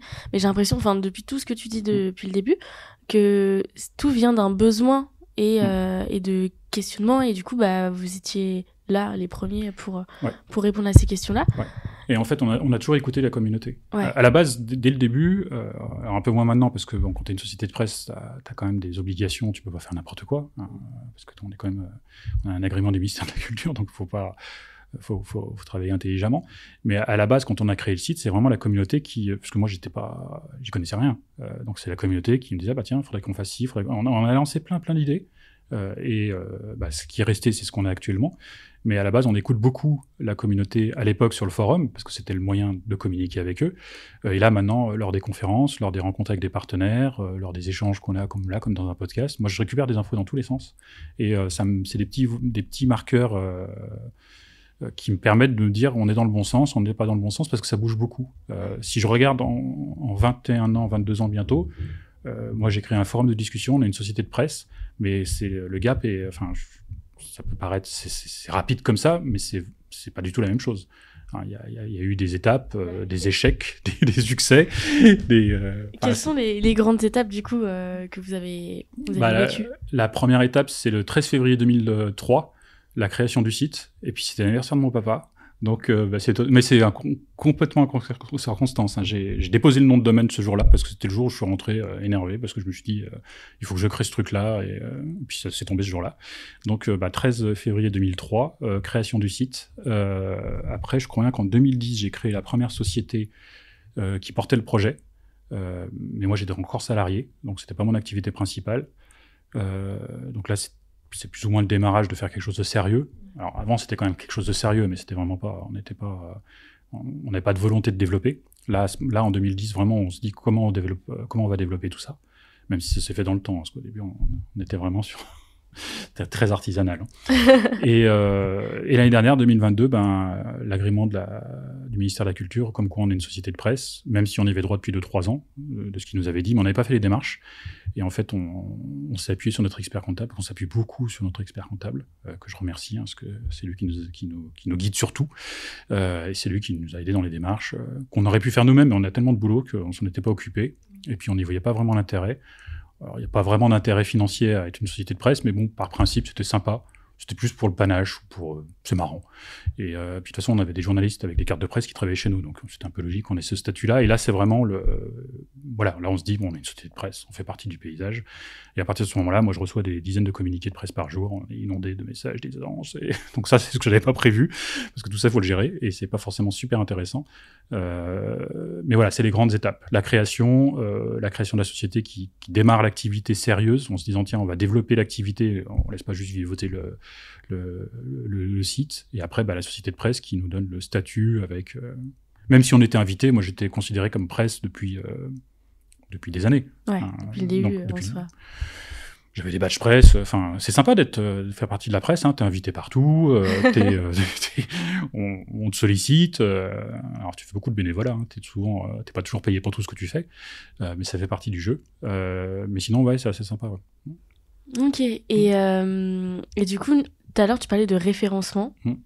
Vous achetez des mots sur Google, c'est ça ? Alors non, pas du tout. C'est quoi votre stratégie de référencement ? Ouais. Alors nous, on fait du référencement naturel. Donc comme je te dis, on n'a jamais dépensé... Alors moi, j'ai fait quelques tests comme ça, mais j'ai dû dépenser en tout 500 € dans toute ma carrière professionnelle sur ces trucs-là. C'est pour voir comment ça marche. Sur des campagnes sur LinkedIn, sur des campagnes de mots-clés sur Google, Google AdWords. En fait, nous, on n'achète pas, on n'a pas un référencement payant. On a un référencement gratuit, donc c'est ce qu'on appelle du SEO. Donc on optimise nos articles sur des mots-clés. Donc en fait, quand tu écris chez Content Online, t'écris pas juste un article, t'écris un article avec un contexte autour. Donc c'est un petit peu spécifique, on a des auteurs qu'on forme pour ça. Alors c'est pas très compliqué, hein. Et tous les contenus s'y adaptent pas. Je prends un exemple, par exemple, une interview. Une interview, on pourra pas faire de SEO derrière parce qu'on peut pas placer des mots dans la bouche de la personne. Voilà. Non. Sinon, la personne nous dirait, mais j'ai jamais dit ça. Et ça serait totalement incohérent. Donc, les interviews, il n'y a pas de référencement. Par contre, tous les autres articles, taxes sur les salaires, il y a toutes les thématiques qui sont traitées dans la comptabilité, la fiscalité, le droit social et les études. Là, on a du référencement derrière. Donc, on crée à la base un contenu qui parle d'un thème. Et après, on va l'entretenir en le mettant à jour selon les actualités. Et du coup, tout ça est écrit avec une notion de référencement. Donc, il y a des mots-clés, et on suit nos positions, et ce qui fait qu'on a le gros intérêt avec Content Online, c'est qu'en fait, on a historisé toutes les requêtes qu'on a depuis des années. Donc, on sait exactement ce que vont chercher les internautes sur notre site, et on a quand même un volume suffisamment important pour avoir des bonnes informations. Donc, on sait exactement ce que vont chercher les internautes sur notre site en décembre. Donc, en fait, le but du jeu chez Content Online, c'est au mois d'octobre et au mois de novembre, c'est de se dire, OK, qu'est-ce qu'on fait en décembre ? Mais pas en décembre, hein, parce qu'en décembre, c'est trop tard. Ils sont déjà en train de chercher les informations. Donc, on met à jour des articles en se disant, ça va être vu à telle époque. Et après, il y a le deuxième niveau, il y a les articles qui vont être mis à jour parce que il y a un truc qui est sorti dans la loi de finances, il y a un truc qui est sorti au BOFIP, il y a le boss de la sécurité sociale, qui met à jour, des trucs sur les frais de déplacement. Et là, on met à jour, lié à l'actualité, toujours avec une base de référencement, ce qui fait qu'on met à peu près 6 à 8 articles par jour en ligne sur Content Online. Ah ouais, quand même. Oui, on a un paquet d'auteurs, on n'est pas tout seul. Oui, vous êtes combien ? Alors, on est 3. fixe. Je m'attendais pas Petite société, si, et après, on a plein d'auteurs externes avec qui on travaille. Et en fait, c'est un mode de fonctionnement qui s'est fait avec le temps parce qu'en fait, c'est des personnes qui sont souvent, des fois experts comptables, ou profs, ou auteurs de bouquins, ou voilà, qui ont une deuxième activité, voire des fois 3-4 activités. Et pour nous, c'est super important de travailler avec eux parce que ils ont les mains dans le cambouis. Hein. Ils ont leur cabinet. On a par exemple une expert comptable que je remercie qui nous fait tous nos articles sur la paye. Hyacinthe, qui un jour m'appelle, me dit j'aimerais bien bosser avec vous, je trouve sympa Compta Online, j'aimerais bien transmettre mon savoir, parce qu'en fait c'est ça. Il faut avoir envie de transmettre ton savoir. Travailler avec Compta Online, c'est pas tu gagnes de l'argent, parce qu'on paye nos auteurs, hein, c'est pas des bénévoles. Mais à la base, t'es là aussi pour transmettre quelque chose. Voilà, c'était un petit peu le but du site. Et du coup, Hyacinthe nous fait tous nos articles sur la paye, avec des fiches de paye et compagnie, mais c'est ce qu'elle fait au quotidien dans son cabinet. Et du coup, on transmet ça sur le site et on a plein d'articles, mais c'est des articles qui sont vus 300 000, 400 000 fois. C'est pas un article qui est vu 500 fois. Donc on est sur des gros volumes. Donc là, on est obligé d'avoir quelqu'un de super compétent pour nous faire ces trucs-là, parce que sinon, à 400 000 lectures, si tu fais quelque chose de faux, t'as 400 000 personnes qui vont faire n'importe quoi. Donc, faut éviter. Mais tu vois, on a plein d'auteurs qui vont travailler sur des thématiques très spécifiques, sur des choses sur lesquelles on va les mandater ou vont nous dire, tiens, il y a ça qui est sorti. Je pense que c'est super important pour la profession. Logiquement, on le sait parce qu'en fait, on a une veille éditoriale matinale que Maxime nous fait depuis Marseille tous les matins. Il se lève très tôt tous les matins pour faire ça, et on publie tous les matins toutes les informations qui sont liées à la profession. Donc on sait plus ou moins ce qui est à mettre à jour ou ce qui n'est pas à mettre à jour, donc on donne ça à nos auteurs, et après les articles sont mis en ligne. Et tout ça dans une notion de référencement, et on vérifie nos positions. Voilà. Mais ça, c'est mon métier, c'est moi qui suis... c'est ce qui est devenu mon métier, la partie développement. Sur le positionnement des mots-clés, la rapidité du site. Voilà. Et je me fais aussi accompagner d'une société qui fait ça très bien et qui me donne des conseils, mais c'est des copains aussi, on travaille ensemble depuis des années. Je me suis entouré de pas mal de personnes qui sont devenues des copains au fil du temps. J'ai aussi Nicolas qui s'occupe de nos serveurs. On a 7 serveurs pour faire tourner le site à Paris, dupliqués un peu partout dans toute la France. C'est lui qui s'occupe de toute la partie sécurité. Parce qu'en fait, moi, en tant qu'entrepreneur, j'ai dû apprendre à tout faire. M'occuper des serveurs, faire du Photoshop, faire du montage vidéo, faire des interviews, gérer une société, faire du social, comprendre la profession, la profession et tout. Donc en fait, t'es multitâches, tu dois tout savoir faire. Ça veut pas dire que je fais tout. Par exemple, sur les serveurs, c'est Nicolas qui s'en occupe. Sur la partie podcast, vidéo, c'est Thomas. Moi, je suis capable d'enregistrer, je suis capable de faire du montage vidéo. Mais entre le montage vidéo que je fais moi et une vraie bande vidéo avec un vrai son qui a été nettoyé, plus la colorimétrie qui a bien été faite sur les images et tout, c'est pas la même chose. Donc ça, c'est Thomas qui s'en occupe parce que c'est un peu son métier. Donc voilà. Ouais, multicasquette quand même. Obligé. Ouais. Obligé. T'es obligé de tout faire, mais mais c'est ça qui est passionnant parce que le matin, moi, je peux me lever, je peux d'un coup faire du développement, ou je peux faire du montage vidéo, ou je peux prendre ma mallette comme là, et puis venir enregistrer un podcast, ou aller faire une conférence. Moi, j'ai pas une journée qui se ressemble. Au contraire, si jamais le matin j'arrive en me disant, tiens, je vais faire ça aujourd'hui, tu peux être sûr qu'à 18h ou 19h, j'aurais toujours pas commencé parce qu'en fait, il y a plein de trucs qui vont arriver et qui vont faire que ma journée va être totalement différente. Mais c'est ça qui est intéressant. On n'a pas une journée qui se ressemble et voilà, on gère toujours la même chose. Hein. C'est un site internet, mais on a toujours des imprévus, des choses qui... Comme un expert comptable au final. Oui, c'est assez similaire. Hein. Il gère, comme je te disais, on s'appuie beaucoup sur notre expert comptable qui nous fait tout hein, sur la partie. Alors, on le sollicite très peu pour la partie comptabilité parce que ça nous intéresse pas du tout. Parce que moi, j'ai mes tableaux de bord. Parce qu'en fait, comme je te dis, on vend le site à l'année. Donc, moi, je suis 2024, je sais où j'en suis. Hein, je suis limite sur 2025. Donc là, c'est vrai que de savoir ce qui se passe en 2023, ça m'intéresse pas beaucoup parce que je sais plus ou moins. Puis dans le détail, j'ai pas besoin de savoir. Mon expert comptable le sait. Et il fera ma TVA, il fera mon IS, il me fera signer tout ce qu'il a besoin de signer. Je regarde le bilan, on fait un point. Mais j'ai surtout besoin de lui pour de la stratégie, pour du patrimonial, pour des questions sociales. Là, quand on est passé d'une société de presse en ligne, on a changé de convention collective, on s'était pas rendu compte dans quoi on avait mis les pieds. Parce que la convention collective des sociétés de presse, c'est hallucinante. Hein. Les journalistes, ils sont super bien. Alors, on avait des super avantages, sauf que ces avantages sont devenus acquis. Hein. C'est quand même un truc de dingue. Mais on se fait bien accompagner par expert comptable ou avocat quand il y a besoin de faire des contrats ou ce genre de choses.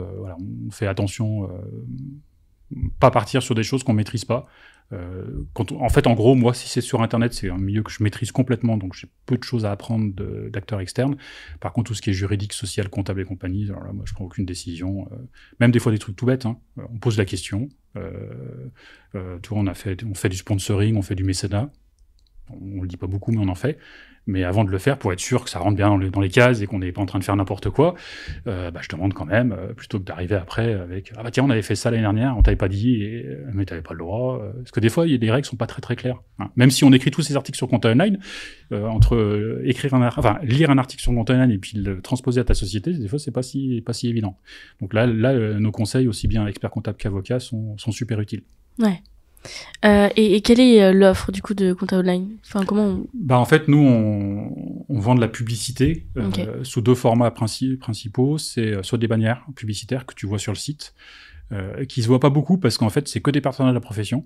Donc, moi, j'ai plein de gens qui me disent, mais comment tu vis s'il n'y a pas de pub sur ton site? Bah si, il y a du Cegid, il y a du Full, il y a du Dext, il y a tous les partenaires de la profession, il y a du KPMG, on a Édition Francis Lefebvre, LexisNexis, enfin, ils font tous de la pub chez nous. Format bannière, mais vu que c'est des sociétés qui sont connues de la profession, du coup, tu les vois pas. Enfin, tu les vois moins. On travaille pas avec des sociétés en dehors de la profession. Tu vois, Mercedes, les banques. On travaille uniquement avec des sociétés qui ont un produit à destination de la profession. On a cette chance-là, parce qu'on a trop de demandes, donc on a fait un peu de ménage, et on travaille pas avec des agences. Je suis sûr qu'on intéresserait Mercedes, Audi, BMW, enfin toutes ces grosses, parce que les experts comptables, c'est quand même des gens qui ont de l'argent, donc ça peut intéresser de faire de la pub, mais on travaille pas avec ces sociétés. On travaille qu'avec des sociétés de la profession. Donc ça, c'est la publicité pure, donc les bannières publicitaires. Et après, vu qu'on on crée du contenu, on a beaucoup de sociétés qui veulent publier du contenu, ou alors qu'on leur crée leur contenu en marque blanche, et ça, c'est la deuxième partie de notre offre, qui est une demande de nos partenaires, parce qu'on a beaucoup de partenaires qui veulent communiquer auprès de la profession et qui savent pas comment faire, parce que c'est vrai que c'est une profession assez spéciale, c'est très spécifique, il y a un ordre, il y a des conseils régionaux, il y a l'annexe, il y a le CJEC, il y a les syndicats, donc c'est vrai que quand tu rentres dans la profession, c'est assez intéressant. Faut arriver à comprendre comment tu peux... Et puis en fait, les experts comptables, il n'y en a pas tant que ça, il y en a que 22 000, donc le marché est tout petit, il y a, je crois, 400 000 collaborateurs, un truc comme ça, en tout dans la profession, donc c'est pas un marché énorme, on n'est pas en train de parler de 4 ou 5 millions de TPE, de PME, où là effectivement tu as des marchés, voilà. Mais il y a quand même beaucoup d'entreprises qui ont choisi d'attaquer le marché de l'expertise comptable parce que c'est plus simple que d'attaquer 4 millions de TPE, voilà, les experts comptables, c'est beaucoup plus rapide pour choper des clients. Donc voilà, après on fait plein d'autres trucs, on peut tourner des vidéos, même si c'est pas notre finalité. On fait des livres blancs en marque blanche. Donc quand tu vas au congrès, tu as pas mal de livres blancs qu'on a écrits, mais en collaboration avec les clients. Et on ne fait jamais 2 fois le même livre blanc, enfin sur 2 fois la même thématique, parce que c'est ennuyant d'écrire 2 fois la même chose. Et puis ça serait pas très honnête de notre part de vendre 2 fois la même chose à 2 personnes différentes. Puis en plus ils le sauraient parce que tout le monde se connaît. Donc finalement on se ferait avoir la main dans le sac. Donc on l'a jamais fait. Mais on écrit des contenus sur des choses des fois très techniques ou des choses des fois un peu lunaires sur le management, marketing, mais toujours lié à la profession et destiné au secteur d'expertise comptable. Mais dans un sens, ça paraît hyper cohérent parce que au final, votre communauté, c'est des professionnels, futurs professionnels ou des experts comptables. Si vous leur proposez de la pub qui est pas... Enfin, je rebondis sur la publicité, mais quand les gens ils viennent pour des solutions. Si vous apportez des publicités sur la dernière voiture qui est sortie ou ça, enfin, non, on essaye de rester dans la thématique. Enfin, on n'essaye pas, on reste systématiquement dans la thématique. Moi, j'ai des sociétés qui me contactent pour publier des articles. On refuse. On refuse déjà parce qu'on est complet. Ça, c'est la première excuse. Mais on refuse aussi parce que des fois, c'est pas adapté. C'est pas adapté ou c'est trop publicitaire. Et il y a des sociétés avec qui on travaille pas parce que l'image est pas bonne. Enfin, on estime, nous, que l'image n'est pas bonne. Ouais. Parce qu'on a une communauté et puis on lit.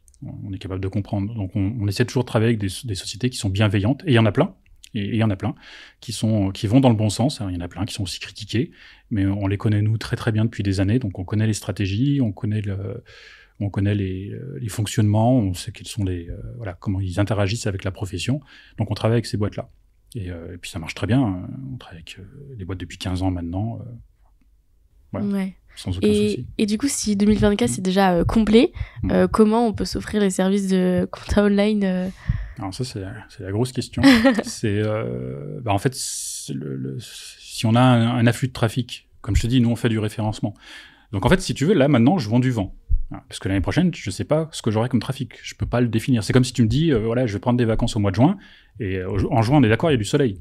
bah, tu peux pas savoir s'il y aura du juin, peut-être, parce que le mois de juin, logiquement, t'as plus de chances d'avoir du soleil au mois de juin, il fera logiquement plus beau qu'au mois de décembre, mais tu sais jamais, le référencement, c'est pareil. On n'est jamais à l'abri, Google met à jour son algorithme, là je parle un peu technique, mais met à jour son algorithme maintenant pratiquement tous les mois, avec des effets yo-yo pour certains sites, hein, notamment ceux qui sont un peu amusés à utiliser l'intelligence artificielle générative pour créer des contenus bidons.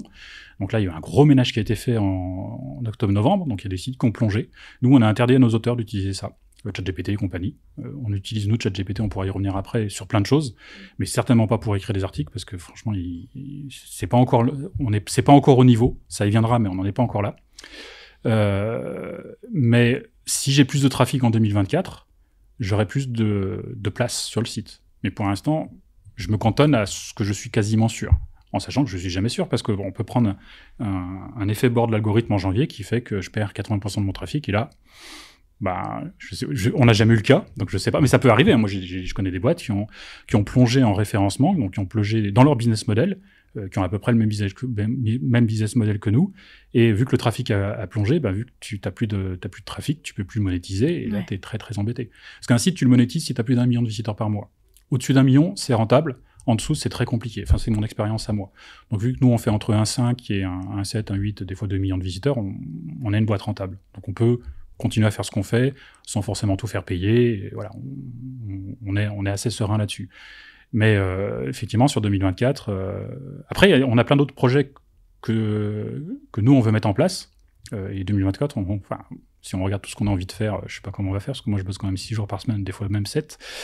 Donc, et puis les journées sont très très longues, hein, parce que je commence très tôt et je finis très très tard. C'est un peu indécent, mais moi, je m'éclate dans ce que je fais, donc j'ai pas de limite. Mais sur 2024, on a d'autres projets qui ne sont pas des projets commerciaux, mais qui sont des projets de contenu avec des différents types de contenus, parce que je pense que c'est important, parce que je pense qu'on est à une phase où ça va changer. En même temps, si je regarde depuis 21 ans, on n'a pas arrêté de changer nous de notre côté. On était un forum, on a créé du contenu, on est une société de presse, et crois-moi, l'écart est assez important. 2024, ça va bouger. 2025, 2026, ça va énormément changer, surtout sur tout ce qui est recherche Google, avec les assistants personnels de type ChatGPT, qui sont pas encore démocratisés. C'est-à-dire que tout le monde n'utilise pas. Pour l'instant, c'est un petit peu fun, tout le monde regarde ça, c'est sympa. Mais ça va très vite. Et nous, on a des projets sur ce genre de choses, parce que je sais que dans tous les cas, ça va changer. Je pense réellement que d'ici 5 ans, on n'ira plus sur Google pour taper des mots-clés. Ça a pris déjà des années à comprendre comment le faire, hein, parce que moi, alors je suis un vieux de la vieille, j'ai 53 ans, je l'ai pas dit, mais je suis plutôt jeune. Mais moi, j'ai connu les débuts de l'internet, les débuts des robots, des robots de recherche et des moteurs de recherche. Et c'est vrai qu'à l'époque, c'était pas inné d'aller taper un mot-clé sur un moteur de recherche. Personne savait faire ça. Personne ne savait faire. C'est la même chose, on va devoir apprendre à utiliser des chats GPT ou des Bard, ou je ne sais pas quels outils on aura dans les quelques années qui viennent, mais on aura des assistants qui nous permettront de discuter en ayant des informations.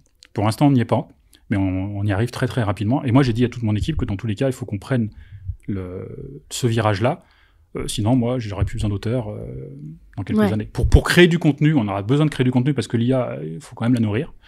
Il faut quand même lui donner des contenus de qualité. Mais il va falloir qu'on prenne un virage, parce que je pense que le site sous son format actuel n'existera pas dans quelques années. Enfin, du moins, je le souhaite, parce que si on fait toujours la même chose, on va quand même s'ennuyer.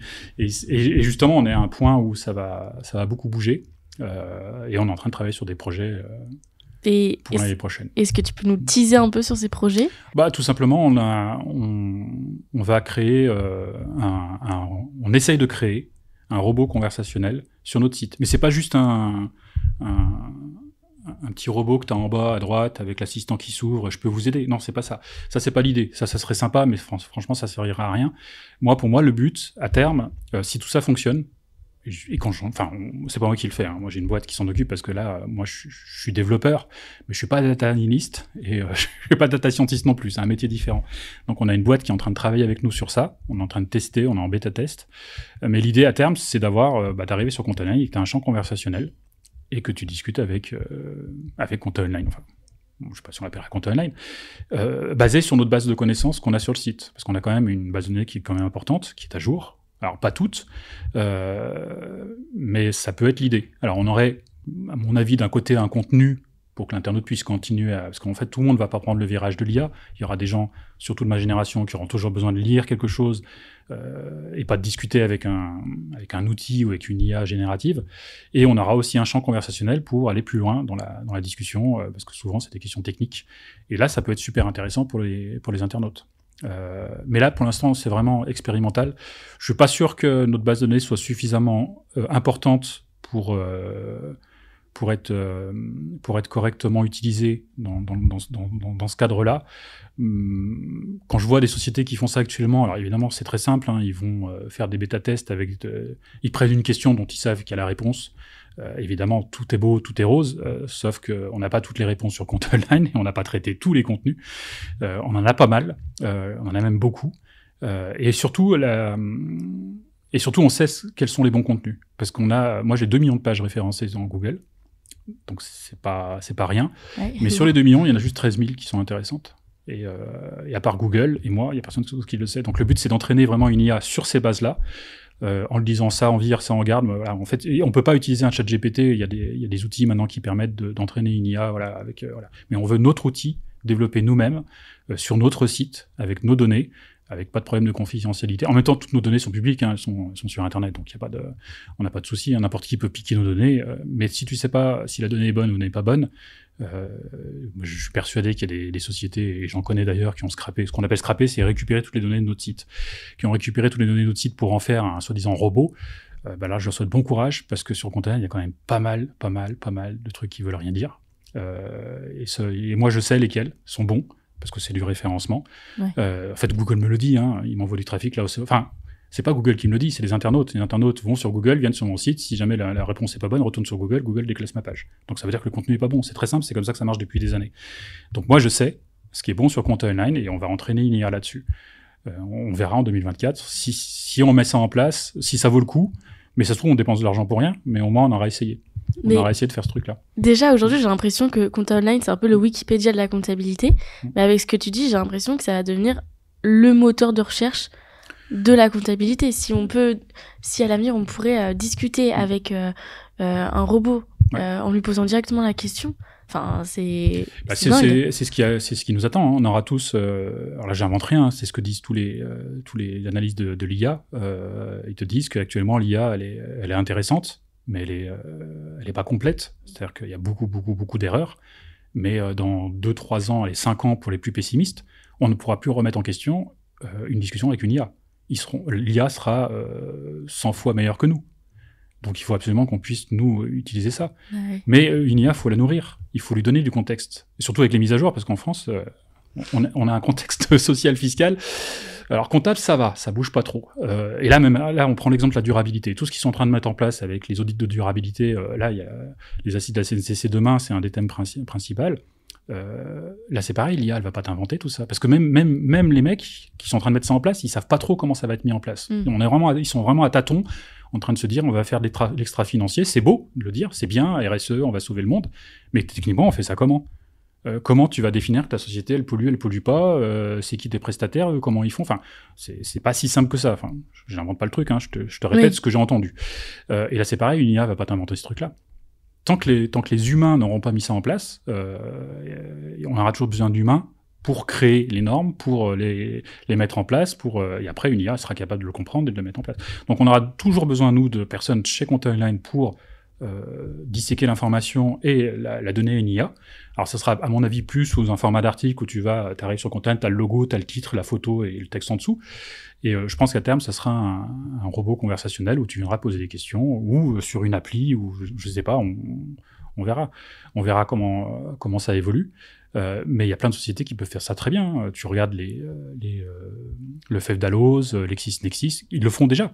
Ils ont sûrement des outils. Alors eux, par contre, je pense qu'ils ont trop de données. C'est un peu l'effet inverse. Ils ont trop de données, et plus tu as de données, plus c'est compliqué. Mais ils peuvent très bien, sur leur base de connaissances, créer un robot conversationnel. Voilà. Nous, c'est quand même plus simple parce que on vend pas d'abonnement. Donc en fait, quand tu vas chez un Lefebvre-Dalloz, tu achètes un abonnement, donc tu estimes que l'information doit être bonne. Et c'est un peu leur métier. Nous, il n'y a pas d'abonnement, donc en gros, l'information est bonne.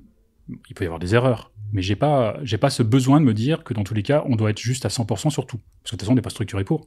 On est 3. Oui. Donc tout simplement, 3, on est beaucoup plus nombreux. Mais on peut pas mettre à jour tous nos dossiers et machin truc. C'est pour ça qu'on bosse avec les éditeurs, parce qu'ils peuvent nous fournir du contenu qui est complémentaire avec le nôtre. Et ça s'est mis en place petit à petit. Hein. Il y a des contenus qu'on va pas traiter parce qu'on sait que Actuel Expert va le traiter. Et leur contenu sera 100 fois meilleur que ce qu'on pourra. On travaille beaucoup avec Ludovic Arbalet, que je salue, qui est le directeur éditorial que je croise assez souvent d'Actuel Expert et qui fait des super contenus. Hugues Robert, Arnaud Dumouriez du Monde du Chiffre, pareil. Stéphane Reynaud, bon voilà, tout le monde connaît Stéphane Reynaud de la profession comptable, qui fait des super conférences et des contenus qui sont génialissimes. Voilà, on se nourrit de tous ces gens-là aussi sur notre site. Nous, on aura besoin de continuer à créer des contenus pour nourrir une IA, et on verra bien en 2024 si on arrive à le mettre en place, ou est-ce que ce sera trop tôt, est-ce que ce sera plutôt 2025, mais on met les pieds dedans. Alors je veux pas faire peur à tout le monde, hein, parce que tout le monde va dire il faut qu'on fasse pareil. Nous, c'est vraiment expérimental, et ça se trouve, c'est quelque chose qu'on ne mettra jamais en ligne, si on n'est pas sûr que ça soit adapté. Mais bon, la boîte avec qui on bosse, qui sont des vrais data scientists, pour eux, ils y voient pas... Moi, je suis quelqu'un de très prudent, parce qu'en fait, l'image et la notoriété, ça fait tout. On est une toute petite boîte, tout le monde nous connaît, mais on a une notoriété, on a une bonne image, et on fait très très attention à ça. C'est pour ça qu'on est accepté dans ce secteur d'activité, parce qu'on fait pas n'importe quoi, on respecte tout le monde, on fait attention. Donc je voudrais pas mettre un truc en ligne juste pour dire j'ai fait un robot, c'est génial, et puis en fait c'est que de la merde, et puis en fait tout le monde le critique, et puis du coup tu perds ta notion de notoriété, d'image qualitative, et ça ne faut surtout pas. Donc on ne publie un contenu que si on est sûr à peu près à 100% que le contenu soit bon. Sinon on ne publie pas, ça sert à rien. Ouais, c'est clair. Et du coup, pour ce projet-là, ce serait pas une IA générative, parce que tout à l'heure, t'as évoqué ce terme-là. Une IA générative, c'est une IA qui va créer quelque chose à partir d'éléments qu'elle a vus, elle a compris. Du coup, ce serait une IA qui scannerait ou qui analyserait vos propres infos pour les retransmettre, mais pas pour créer de... C'est en fait on va partir d'un moteur d'IA qui existe, hein, on va pas l'inventer, hein, parce que ça, malheureusement, on n'a pas les moyens. Et il y a plein de moteurs d'IA qui existent, à savoir lequel, j'en sais rien, ça sera la société qui nous accompagne là-dessus, qui choisira Et après, on va entraîner cette IA avec notre base de connaissances. Voilà. Et après, dedans, on peut lui mettre n'importe quoi. On pourrait lui mettre les J-France, qui sont des données publiques, hein, on pourrait lui mettre plein de choses. Mais ça, en fait, tout le monde est capable de le faire. Donc, si c'est pour faire un robot que tout le monde est capable de faire, aucun intérêt. Par contre, de faire un robot qui va taper dans ma base uniquement sur les contenus qu'on sait que soit ils sont à jour, soit ils sont qualitatifs, et soit ils ont été utiles auprès d'internautes, là, du coup, c'est un intérêt. Le reste, si c'est pour faire ce que tout le monde fait, je vais pas perdre de temps et surtout pas perdre d'argent, ça servira à rien, ça n'amènera rien à un public. En fait, l'idée, c'est plus ou moins de dire aux internautes qui, pour l'instant, continuent à passer par Google et arriver sur notre site, c'est de leur dire, t'as un contenu, tu peux le lire, mais aussi tu peux discuter. Donc, tu peux rentrer plus finement dans ta problématique et peut-être avoir une réponse et être accompagné par une IA. Alors, on va faire très attention parce qu'on n'est pas des experts comptables et on n'est pas là pour faire du conseil. Et ça, on le dit, on le répète sur le site, hein, parce qu'on a beaucoup de questions. Voilà, quand on publie des fiches de paye, alors là, oui, est-ce que ma fiche de paye elle est bonne, ou des entrepreneurs, voilà, pour mon IS, qu'est-ce qu'il faut qu'on fasse? On va voir un expert comptable. C'est notre réponse systématique. On n'est pas là pour faire du conseil, on n'est pas structuré, puis on n'est pas payé pour faire ça non plus, puis c'est pas notre métier. Donc, mais d'avoir un outil qui nous permet de discuter avec du contenu qu'on a, parce qu'en fait, il est là. Bah oui. Et souvent, moi, c'est ça qui me frustre avec les sites internet actuels, mais bon, c'est là où on en est actuellement, c'est que moi, j'ai des internautes qui arrivent sur une page, qui cherchent une information, mais cette information, elle n'est pas sur cette page-là, elle est sur une autre. Sauf que le référencement fait que il est arrivé sur cette page-là, il n'est pas allé sur l'autre, l'internaute, il ne sait pas que l'autre page, elle existe. Moi, je le sais. Et donc, il n'y a aucun moyen pour lui. Et c'est pour ça qu'on fait très attention quand on met à jour nos articles, c'est à ne pas créer un autre article et un énième article où sur la même thématique on en a 10, parce que l'internaute il va arriver sur le numéro 1. Il va pas voir le numéro 2, 3, 4, 5, 6, donc en fait le numéro 1 sera jamais à jour. Donc on remet à jour toujours le même article parce qu'en fait c'est le point d'entrée. Mais souvent il y a des informations qui se recoupent sur plusieurs articles, et là, avec une IA, du coup, l'IA irait taper dans le deuxième article que l'internaute ne trouvera jamais. Même des fois, nous, on découvre on a écrit ça, ah oui, tiens, ça a un rapport, on a quand même beaucoup d'articles, on a plus de 10 000 articles sur le site en ligne, donc il fait quand même pas mal de contenu. Ouais, c'est clair. Voilà, mais c'est le projet, mais pour l'instant, c'est très expérimental. C'est la première fois que j'en parle parce que c'est assez nouveau. Ouais. Mais on n'a pas que ça comme projet, on a d'autres projets sur de la vidéo, sur des formats beaucoup plus courts, parce qu'on a pas mal de partenaires qui nous demandent aussi des formats publicitaires entre guillemets, éditoriaux plutôt, au format vidéo. Donc là, faut qu'on travaille dessus. C'est pour ça qu'on a créé un compte TikTok. Parce que TikTok, moi, j'ai 53 ans. TikTok, c'est pas inné pour moi. J'ai jamais compris trop à quoi ça servait. Mais je m'y suis mis. On a un compte TikTok, donc on a ouvert. Voilà, on publie des vidéos. Bon, le format est pas encore tout à fait celui qu'on voudrait, mais on va travailler en 2024 sur un autre format avec des vidéos beaucoup plus d'actualité, beaucoup plus courtes. Enfin, courtes, est-ce que nos vidéos sont courtes dans tous les cas, mais avec un format qui nous permettra de publier sur des réseaux sociaux des petites capsules, des petits bouts interview, vidéo. D'informat, ouais, même d'actualité. Ouais. En fait, nous, on est capable de créer des contenus qualitatifs avec nos auteurs, soit nos journalistes, soit les auteurs externes. Et avec ces contenus-là, et l'aide de ChatGPT, on peut les démultiplier en plein de formats différents. Une vidéo YouTube, un quiz. Avec ChatGPT, il fait ça très bien. D'ailleurs, on en publie des quiz sur nos groupes. J'ai testé ça depuis la semaine dernière. On en a eu un, il y a eu 8000 interactions. Ah oui. Eh oui. Pour un test, c'était juste un quiz, un truc à la con sur... c'était quoi combien de jours de congés payés t'as par mois? Alors la question n'est pas si simple que ça, parce que ça va dépendre, est-ce que tu as 35 heures ou 39 heures, enfin... Je rentre pas dans le détail, les mecs qui ont... Mais quand tu vois les réponses, c'est pas clair pour tout le monde, parce que les réponses étaient assez disparates. Et là, pareil, j'en ai fait un hier qui était sur le montant de l'amende si tu déposes pas tes comptes au greffe du tribunal. Pareil, apparemment, tout le monde n'est pas trop au courant que y en a certains qui savaient même pas qu'on pourrait prendre des amendes. Mais tu vois, ces quiz-là, ils sont créés via ChatGPT alors par contre... on cadre bien ChatGPT sur qu'est-ce qu'on lui demande et voilà, pour pas qu'il aille nous chercher des informations, voilà. On a un très bon prompt, comme on dit. Un prompt, c'est l'information que tu délivres à ChatGPT pour qu'il te donne une réponse. Donc, on a fait plein de tests depuis le début avec ChatGPT pour nous sortir des formats. Et là-dessus, il est très, très bon.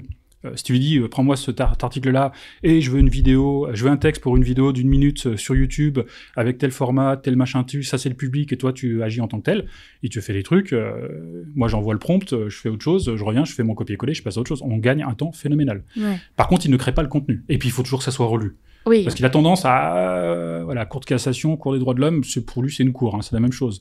Puis il invente des mots aussi. Il invente des mots, il nous met diver dans cet article. Diver, ça veut dire quoi? Diving, c'est de l'anglais, c'est plonger, oui, mais ça se dit pas, c'est pas du français. Alors peut-être que c'est un mot qui existe sur Internet, mais en tout cas, c'est pas un mot français. Donc il faut quand même se gaffer sur... Puis diver, c'est pas qu'une fois que je l'ai vu, on l'a vu plusieurs fois, et à chaque fois qu'on le voit sortir, on dit, ça, il nous a encore remis diver. Et dans certains prompts, je lui ai mis, tu ne m'utilises pas diver, ça n'existe pas. Mais bon... En fait, ChatGPT fait un peu ce qu'il veut aussi. Donc, il faut toujours vérifier. C'est ça que tu dis quand tu parles d'entraîner l'IA, c'est l'orienter comme ça. Alors là, c'est une interaction avec ChatGPT qui nous permet de poser une question avec un contexte à une IA pour lui demander de sortir quelque chose. En gros, je te donne le texte de mon article et moi, je veux un texte pour une vidéo d'1 minute sur YouTube destiné à des professionnels du chiffre et tu es un youtubeur, voilà. Et après, bon, le prompt est beaucoup plus long parce que je veux pas que ça soit une vidéo du style salut les gars, bienvenue sur YouTube et compagnie. C'est pas notre style, voilà. Donc tout ça est dans le prompt. Donc ça, c'est plus ou moins, je demande à ChatGPT de me sortir quelque chose en lui donnant tout le contexte. Là, nous, sur quoi on est en train de travailler sur Content Online, c'est pas la même chose. On va entraîner une IA sur notre base de connaissances pour que les internautes puissent venir en disant, poser une question, en espérant que la réponse soit dans notre base de connaissances. Mais vu que l'internaute est venu via Google, via un mot-clé, via un article qui correspond à cette thématique-là, logiquement, la réponse, on doit l'avoir. Logiquement. Ouais. Voilà. Mais est-ce que tout ça va marcher? J'en sais rien. C'est peut-être trop tôt. C'est peut-être trop tôt pour ou ça sera peut-être jamais applicable parce que notre base est pas si grosse que ça en volume. Mais voilà. Mais c'est juste un projet comme ça. Moi, je peux en parler pendant des heures. Mais quand j'en parle avec les partenaires, ils sont assez étonnés quand je leur dis, mais de toute façon, Content Online, dans 5 ans, ça existera plus sous son format actuel. Ils disent, mais il est fou. Non, je pense que c'est la réalité. Et si on n'était pas conscient de ça, ça va beaucoup, beaucoup changer. Alors, la problématique, ça va être combien de temps ça va mettre pour se démocratiser. Combien de temps le public va adopter des outils de discussion conversationnelle. Ça peut prendre du temps, parce que comme je te dis, taper des mots-clés sur Google, au début, personne ne savait faire ça. Après, on est arrivé à la recherche vocale sur téléphone, poser une question. Donc ça, c'est plutôt ta génération que la mienne. Moi, j'ai jamais fait de recherche vocale. Moi, je tape des mots-clés. Les nouvelles générations sont plutôt sur des recherches vocales. Et là, sur les autres générations qui vont arriver, eux, ils seront sur de la conversation, ce qui n'est pas du tout la même chose. Et est-ce que les générations d'avant, combien de temps ils vont mettre pour utiliser ces outils-là? Parce que ChatGPT, je suis désolé, tout le monde en parle. Mais moi, quand j'en parle autour de moi, j'habite à la campagne, les gens... c'est un autre monde. Je ne sais même pas de quoi je parle. Je n'en parle même pas, parce que je passerais pour un ovni. Donc, dans notre milieu à nous, très digital, très numérique, oui, c'est quelque chose qu'on discute entre nous, mais c'est pas du tout démocratisé. Et encore, en ce moment, on parle beaucoup de l'innovation qui arrive, la grosse tendance et le gros changement qui arrive, c'est vraiment la facturation électronique. L'IA, elle s'intègre au fur et à mesure parce qu'il y a des outils qui l'utilisent pour leurs produits, mais un changement comme ça avec Google, et quand tu dis que peut-être que compta online dans 5 ans ou 4 ans, ça n'existera plus, mais c'est des choses qu'on a un peu du mal à concevoir parce que... Ouais. Alors, en fait, la facture électronique, c'est pas... Alors déjà, c'est repoussé. Repoussé. D'ici à ce que ça soit mis en place en 2026 ou 2027, il y a tellement de choses qui ont changé, justement au niveau de l'IA, que je suis même pas convaincu, mais là, c'est mon sentiment personnel, que ça soit vraiment une révolution. Parce que ça va aller très vite. Et du coup, la facture électronique, ils auraient dû la mettre en place maintenant, mais rien n'était prêt. Donc, il fallait surtout pas la mettre en place. Je suis pas sûr que ça sera une révolution à ce moment-là, parce qu'à ce moment-là, on aura eu des avancées juste phénoménales sur d'autres sujets. Après, est-ce que les cabinets vont suivre tout ça? C'est une autre question. Est-ce que les éditeurs vont arriver à faire suivre ça au cabinet? Parce que c'est aussi des gros changements. Comme je te dis, nous, Compta Online, on va devoir devenir autre chose. Je pense que les cabinets... Alors, est-ce que ça va être dans 5 ans ou dans 10 ans? J'en sais rien. Mais dans tous les cas, les gens chercheront de l'information différemment. Et ce qui veut dire que quand je poserai des questions à mon expert comptable, je poserai des questions différemment, parce que j'aurai des outils assez puissants qui me permettront de répondre à certaines problématiques. Donc, j'irai plus voir mon expert comptable, j'imagine. Sauf si lui, il m'offre un truc où je suis sûr à 100%, et du coup, je discute avec son outil à lui, voilà. Mais il y a quand même des changements profonds qui vont arriver, mais c'est tous les secteurs confondus. Nous, la presse, on est directement concernés, parce que en fait, le business model actuellement, il est pas compliqué. Nous, on produit des contenus que Google référence et Google nous renvoie du trafic. Donc Google gagne de l'argent, on gagne de l'argent, tout va bien, on est heureux, ça fait des années que ça dure. Sauf que là maintenant, avec des outils conversationnels d'IA générative, t'as plus besoin de venir voir mon site, parce qu'en fait, ChatGPT, il a piqué mon site depuis longtemps. D'ailleurs, il n'y a pas besoin de le piquer. Je lui fournis toutes les informations, ce que je l'entraîne directement. Quand je lui demande, fais-moi un résumé, je lui donne tout le contenu. Dans tous les cas, je sais qu'il va le prendre. Donc, en fait, ils n'ont plus besoin de nous. Enfin, ils n'ont plus besoin de nous en termes de trafic, mais ils ont besoin de nous pour créer le contenu. Alimenter le contenu, pour mettre à jour et compagnie. Donc, pour l'instant, en fait, le business model qui va se mettre en place, qui s'est mis en place naturellement avec les moteurs de recherche, donc Google, en gros, je te fournis un contenu, Google vient le référencer et il m'envoie du trafic, tout le monde est heureux. Ce business model-là convient à beaucoup de sociétés, mais il va pas perdurer. Parce qu'on n'aura plus besoin de venir sur nos sites, parce qu'en fait, l'outil, il aura déjà des informations. Mais pour que l'outil, l'IA ait les informations, il faudra bien qu'il est venu les récupérer. Donc, ils auront toujours besoin de nous. Et en fait, on ne sait pas trop comment ça va se mettre en place. Alors, il y a des notions de droit d'auteur, propriété intellectuelle, parce qu'on est confronté à toutes ces problématiques-là, nous, en tant que société de presse. Mais c'est pas clair de comment ça va se mettre en place. Il faut que tout le monde puisse s'y retrouver. Comme là, actuellement, tout le monde s'y retrouve. Moi, j'ai un site, t'imagines, je crée du contenu et je ne vends rien. Je vends de la pub à des partenaires, mais c'est pas mon activité, c'est pas de vendre de la pub. Mon activité, c'est une société de presse. Et en fait, mon activité est 100% gratuite. Pourquoi? Parce que Google gagne de l'argent sur moi, m'envoie du trafic et moi, je le monétise différemment. C'est vrai que, du coup, à l'avenir, on se demande comment ça va se passer. Est-ce que vous serez des bases de données et qu'en fonction du nombre d'informations que les IA iront chercher dans vos bases de données, vous serez rémunéré par rapport à ça, ou franchement, c'est un inconnu encore. Alors, faut prendre en compte un truc très important, c'est que les sociétés de presse sont... c'est un secteur assez puissant, d'un point de vue lobby, d'un point de vue politique. Tous les gros médias sont détenus par des milliardaires. Alors, pas Compta Online. Enfin, c'est moi qui détiens Compta Online, mais je suis très loin d'être milliardaire et c'est pas la volonté non plus. Donc, ils se seront protégés. Ils seront, dans tous les cas, toujours protégés. Et il y a besoin d'avoir une presse aussi. Il y a besoin d'avoir une presse libre avec, on peut critiquer certains médias, pas de souci, mais il y a quand même besoin d'avoir un accès à l'information, un accès libre à l'information, et puis d'avoir des boîtes qui sont capables comme nous d'être indépendants, d'avoir les moyens d'être indépendants et de pouvoir livrer une information comme nous on le pense. Parce que moi j'ai personne qui me dit quoi faire. Enfin, j'ai un milieu qui me dit quoi faire. J'ai un marché qui me dit, j'ai des partenaires. Voilà, enfin, on est dans un écosystème, on ne peut pas faire n'importe quoi. Mais moi j'ai personne qui vient me dire il faut que tu fasses ci, il faut que tu fasses ça, machin truc. On est totalement libre, on est indépendant. Et l'indépendance a un coût, mais elle a aussi pas mal d'avantages. Donc sur l'avenir, les sociétés de presse se poseront toujours. Elles l'ont toujours fait. Dans la loi Pacte, elles ont passé 2-3 petits amendements, des petits machins qui les arrangeaient bien, que personne n'a vu. Nous, quand on les a découverts, on dit c'est sympa tout ça. C'était très bien. On n'était pas au courant. Nous, on fait pas de lobbying, mais les grosses sociétés de presse font du lobbying, voilà, pour se protéger. Et ils ont raison. Donc il y aura toujours quelque chose qui sera en place. Après, comment ça sera en place? Mais là, c'est vraiment un problème sociétal. C'est pas uniquement nous, les sociétés de presse, ou les voilà. C'est est-ce que dans 40, 50 ans, on travaillera toujours? Est-ce qu'on aura besoin de travailler? Parce qu'en fait, on aura des robots et des robots physiques, des robots manutentionnaires et des robots technologiques qui feront plein de choses pour nous 100 fois mieux. Mais ça, c'est vraiment d'autres discussions philosophiques où on peut en parler pendant des heures. Et je suis pas sûr qu'on sera bien concerné. Moi, j'ai 53 ans, donc tout ça, je suis pas sûr que je le verrai. Mais effectivement, là, il y aura sur l'avenir, c'est très incertain. Ouais. Nous, surtout sur la presse, parce qu'en ayant des outils qui sont capables de faire la même chose que nous, écrire des articles, et qui le feront beaucoup mieux assez rapidement, donc dans 2, 3, 4, 5 ans, je pense. Est-ce qu'on aura encore besoin d'avoir des journalistes?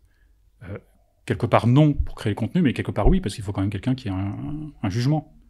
Moi, je paye pas des auteurs pour qu'ils me sortent des mots-clés. Je paye des auteurs pour qu'ils m'écrivent une histoire qui s'appelle un article, qui sur de la paye ou machin truc. Et tout ça, ouais, c'est pour l'instant, il y a que des humains qui savent faire ça. Une IA y arrivera, mais on n'y est pas encore. C'est vrai que c'est passionnant de débattre sur qu'est-ce qu'on va devenir et tout. On approche de la fin du podcast. J'ai encore quelques questions, enfin, notamment celle-ci. On va partir un peu dans la philosophie, mais du coup, si nous, on travaille plus, parce que les robots sont là tout le temps, toi, t'imagines, qu'est-ce que t'imagines que l'humain fera s'il travaille pas? Il va faire ce qu'il aime bien faire, faire la guerre, se taper dessus. En fait, alors, dans les grandes masses, si tu utilises les masses de la population, si tu occupes une population, ça va. Mais si tu l'occupes pas et tu sais pas quoi faire, alors on part dans les extrêmes. Mais après, moi, je suis pas spécialiste de toutes ces thématiques-là. Mais moi, je travaille beaucoup, mais en fait parce que j'aime ça. Et puis quand j'ai arrêté de travailler, j'ai une grande maison, j'ai un jardin, j'ai des arbres à tailler, j'ai machin. Enfin voilà. Je suis pas le type de personne qui va me poser le soir devant le journal de 20h que j'ai plus vu depuis. Je sais même pas si ça existe encore. Je pense que ça doit encore exister. Je crois que oui. Ou regarder une émission, un film avec toute la famille, au coin du feu sur la télévision. On a une télévision, on a même 4 ou 5 dans la maison, mais elles nous servent pas à grand chose. Elles sont tout le temps éteintes. Mais moi, j'ai besoin de m'occuper. Intellectuellement, physiquement, j'ai besoin de passer ma tondeuse, de réparer ma bagnole, de faire des trucs. Si on n'a plus rien à faire. Moi, je sais pas. Il va falloir trouver des hobbies, occuper des troupes. De toute façon, la société Après, faut voir aussi l'évolution. Je prends mon exemple. Moi, quand j'étais à l'école, j'aurais jamais pu dire à mon père, un jour, je vais créer une société de presse et je vais gérer un site internet. Parce que moi, quand j'étais à l'école, internet n'existait pas. Donc, c'était même pas concevable. Tu vois, le métier que je fais, mon père d'ailleurs ne comprend toujours pas comment je gagne de l'argent. Je lui ai dit, j'ai un site internet. Alors, internet, mon père, il a 83 ans. Donc, voilà, internet, c'est pas trop son truc. Il comprend, parce qu'il voit bien qu'on vit, mais il comprend pas du tout ce qu'on fait. Donc, avec ce constat-là, dis-toi que là, maintenant, il y a des choses qui vont se produire dont on n'a même pas conscience, mais qui vont se produire de plus en plus rapidement. Parce que moi, quand j'étais à l'école, j'ai plus de 50 ans, ça s'est fait en 50 ans. Bon, Internet est arrivé pas en 50 ans, mais voilà.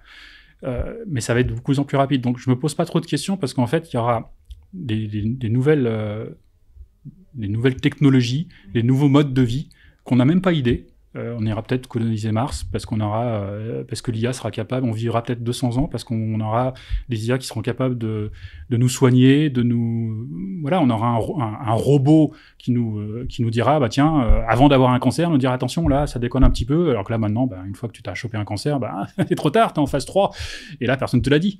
Et tu auras des outils qui te feront tout ça, donc on aura une durée de vie qui sera plus longue, on pourra faire d'autres choses, hein. On est, je pense, limité d'un point de vue technique pour partir dans les étoiles, parce que techniquement, on est juste des cerveaux humains. Quand on aura des IA qui arriveront... En fait, ça va démultiplier beaucoup de choses, dont des choses dont on n'a absolument aucune idée. Oui, c'est quand on prend du recul, on peut se positionner au Moyen-Âge où là, l'espérance de vie était de 40 ans et jamais, ils imaginaient qu'aujourd'hui, la moyenne d'âge soit de 83 à 84 ans. Mortalité des enfants, enfin, voilà. En même temps, tu as encore des pays dans le monde où la mortalité est catastrophique. Mais sur l'avenir, en tous les cas, il y aura tellement d'avancées technologiques, de choses qu'on ne peut pas concevoir. Donc, je me fais pas trop de soucis parce qu'on s'est toujours adapté.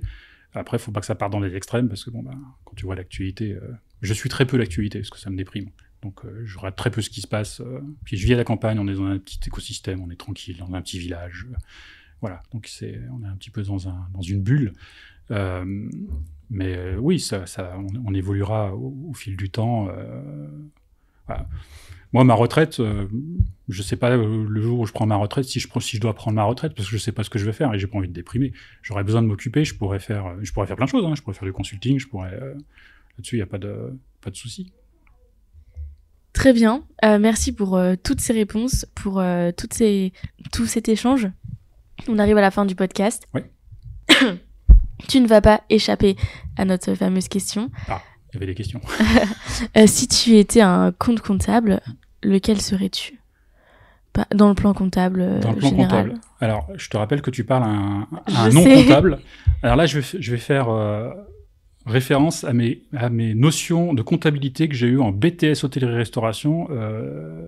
Et ça date, parce qu'on faisait de la comptabilité. Le seul compte que je me souviens, c'est le compte 512, banque. Oui. Voilà. C'est pas parce que je suis radin ou je suis quoi que ce soit, mais c'est le seul. Il y avait 530 qui était caisse.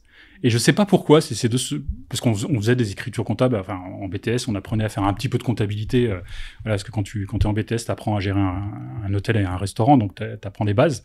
Mais c'est les seuls, mais ça veut pas dire que je suis lié ni à la caisse ni à l'argent, parce que c'est pas ça n'a jamais été ma finalité, c'est pas ma finalité. Je t'ai pas dit, mais je suis associé avec mon épouse, dans le projet. Et c'est elle qui s'occupe de toute la partie technique, la partie organisation, la partie financière. J'ai aucune idée où on en est au niveau finance. Enfin, j'ai les grandes idées sur nos tableaux de bord, mais j'ai aucune idée. Je me connecte jamais sur nos comptes en banque. Donc, je suis très loin de toutes les notions d'argent. Mais pour répondre à ta question, le seul compte que je connais, les autres, je les connais pas, c'est 512 banques et 530 caisses. Oui. Donc, forcément lié à l'argent, mais je suis pas du tout lié à l'argent. C'est pas une motivation, ce qui me concerne. En tout cas, t'as une bonne mémoire. Oui, mais je sais pas pourquoi ces deux comptes me sont restés. Ça a dû me stresser dans des contrôles. Et puis, on les utilise souvent en soi dans les écritures. Je fais jamais de compta, donc. Enfin, dans la profession, c'est des comptes que tu es amené à beaucoup. Mais je pense que j'ai dû avoir un stress d'un point de vue comptabilité en BTS pour me souvenir de ces trucs-là. Parce que je peux pas te dire les autres cours qu'on faisait en BTS parce que j'en ai aucune idée. Si on faisait de la science alimentaire, parce que c'était assez bizarre. Mais ouais, je me souviens qu'on faisait de la base de compta avec des écritures comptables et de ces deux comptes. Voilà, banque et caisse. Écoute, merci pour tout. Si jamais on veut te retrouver ou te contacter, ça se passe sur les réseaux, j'imagine, ou... Alors logiquement, ouais, sur les réseaux, si on veut me trouver, on me trouve. Hein. Oui, je pense. On a des comptes de partout. Ça fait longtemps que j'ai fait une croix sur ma vie privée. Que j'aimais bien avant, j'avais une vie privée, personne ne me connaissait. Bon, maintenant, voilà, c'est un petit peu le deal. Hein, quand tu gères un média comme ça, c'est forcément un peu public. Mais on n'est pas harcelé, on n'est pas embêté. Après, j'ai plein de gens que je croise dans des conférences qui viennent me voir, me saluer, me dire merci pour tout ce qu'on a fait. Enfin, c'est assez marrant. Des fois, c'est un petit peu gênant. Mais ouais, trouver sur les réseaux sociaux, on a un compte LinkedIn, on a le site. Pour me trouver, on sait où me trouver, Ouais. sans souci. J'ai dit à mes collègues de classe, parce que du coup je suis toujours en alternance, que je rencontrais Frédéric Rothi, ils étaient là en mode non mais c'est pas possible. Non mais ça c'est le truc qui me fait délirer. Moi je croise des experts comptables qui viennent me remercier parce que quand ils étaient étudiants en DECF ou DESCF, donc là ça on parle de 2005-2006, grâce à Compte Online ils ont pu machin truc et ils me disent merci et compagnie. Je dis mais merci de quoi? J'ai juste fait un site et puis c'est vous la communauté qui l'avez fait vivre. Moi j'ai rien fait de plus que ça. Mais tu sais ça j'ai pas osé le dire, mais clairement je me souviens en BTS, moi j'arrivais des sciences écologie, géologie, etc. Quand je suis arrivée en BTS, j'avais la compta pour moi c'était du pipeau, je comprenais rien du tout. Ouais. Et c'est vraiment, je tapais mes problèmes sur Google et je tombais sur les articles de compta online. Donc oui, je comprends carrément. Oui, moi je croise des dizaines de personnes, même des personnes avec qui on collabore ou avec qui on travaille, qui nous remercient pour ce qu'on a fait, alors qu'en fait à la base c'est eux qui ont fait tout ça. C'est eux qui ont fait en sorte que qui sont allés sur Google, qui sont venus sur notre site et que j'ai pu monétiser, puis du coup développer une activité gratuite. Mais en fait, on fait plein de trucs sur Compte Online, c'est un truc de dingue. Pour les étudiants, je sais pas si tout le monde se rend compte de la masse de contenu qu'on a. Et on a fait un sondage sur nos groupes étudiants il y a 4-5 mois pour leur demander si les contenus qu'on leur fournissait, parce que j'en ai aucune idée, est-ce que ça leur convenait? 98% de réponses sur les deux groupes. Mais il faut surtout pas arrêter. On en a besoin. Bon, je me dis, on est sur la bonne voie, mais j'avais aucune idée. On s'était dit, tiens, on va faire ce type de contenu-là, ça peut être sûrement utile, parce qu'on avait des contenus techniques qui sont liés au programme, mais on le disait pas. Et on le publiait pas sur le groupe étudiant. Donc là, maintenant, on a tout lié. Alors, ça a pris un peu de temps, parce que le programme du DCG est quand même assez vaste, issu du DCG aussi. Donc, il a fallu lier UE par UE avec nos contenus. Alors, on fait pas toutes les UE, parce qu'il y a des contenus qu'on n'a pas du tout traités, mais au moins, flécher les internautes, les étudiants, les candidats libres, parce qu'il y a plus de la moitié des personnes qui se présentent au DCG de DCG sont candidats libres. Donc, ils sont pas encadrés dans des écoles. Donc, travaillent en cabinet ou comme toi, avec des bouquins, ils s'entraînent. Mais ils sont pas en études, ils sont pas en école. Et tous ces gens-là, ils sont sur notre site pour se renseigner, pour se documenter. Puis nous, on est aussi en contact avec les instances, avec les présidents de jury, avec des profs. Donc, on a aussi pas mal d'informations et on essaie de diffuser de l'information parce que c'est vrai que l'éducation nationale, des fois, ils sont pas très souples d'un point de vue information. Donc, on essaie de faire le relais. Ouais. Mais on n'est pas un organe officiel de l'éducation nationale. Hein. C'est pas le but. Mais si on peut aider, tant mieux. Bah oui. En tout cas, ça marche bien. Merci pour tout. Merci à toi de m'avoir invité. Et puis, à une prochaine. À très bientôt. On va se recroiser. Oui. Merci d'avoir écouté cet épisode de Génération Comptable et de contribuer avec nous au rayonnement de la profession.